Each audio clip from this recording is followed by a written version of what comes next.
seems that your journey has ended.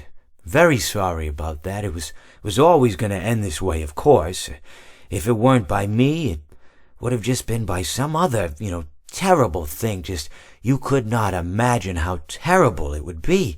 Just, I get scared thinking about it. I'm glad it's not me. It reminds me of a time I was speaking to my good friend Orville. We were sitting on a park bench watching the pigeons. I was on the left, he was on the... Oh, wait, was I on the right or left? Anyways, it doesn't matter. We were sitting on there watching the pigeons. And I said to Orville, "Friend, those birds are frozen." And he kind of looked at me like I'd lost my mind. But I reminded him that it was winter, and often birds will sit in a tree until they freeze.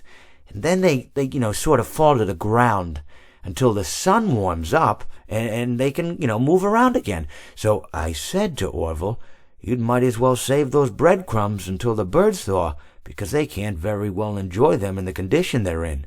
To which he asked what I meant, and asking what condition the crumbs should be in before he threw them to the birds, assuming that I meant the birds couldn't enjoy the breadcrumbs in the condition that the crumbs were in, when in fact I had meant the birds could not enjoy them in the condition that the birds were in, considering that the birds were frozen. So he took a moment and then threw his last handful onto the ground. I said to him, "Orville, why did you throw the breadcrumbs to the birds when I just told you they're frozen?"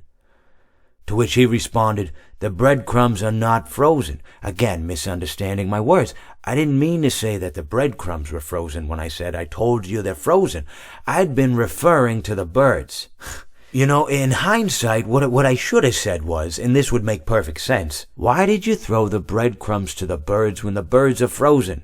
He misunderstood upon my correction, stating that he didn't know what else to do with the breadcrumbs, and that perhaps, when the birds thawed, they'd still be able to eat the crumbs. So I said to Orville, and this is what I said to him, I said, "Orville, the birds may be dead,